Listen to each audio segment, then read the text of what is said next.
મારે કંઈક કેવું છે. દ્વારિકા સામાન્ય નગરી નથી. પેલી વાત આ હૃદયમાં ધારણ કરી લેજો. દ્વારિકા સામાન્ય નગરી નથી. 7 નગરીમાં એક પવિત્ર નગરી હોય તો દ્વારિકા.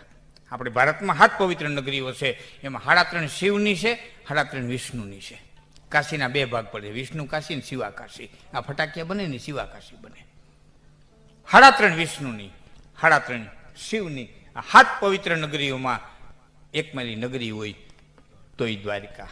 7 સમુદ્ર માયલો એક પવિત્ર સમુદ્ર હોય તો રત્નાકર, એ દ્વારિકા.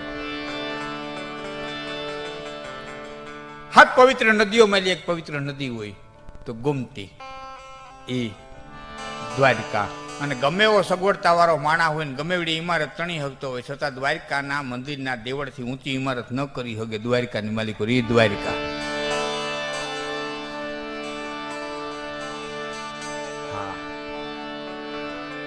બીજી વાત, કોઈ પણ તમે દ્વારિકા જાવ ને તો ઝપટથી ન જાવું, એક દી આગલી રાતે જાવું અને સવારે મંગલા આરતીથી લઈને પાછી હાંજની શયન આરતી થાય ને ત્યાં સુધી દ્વારકાધીશના મંદિરે તમે દર્શન કરવા રોકાઈજો. ટાણે ટાણાના દર્શન કરજો.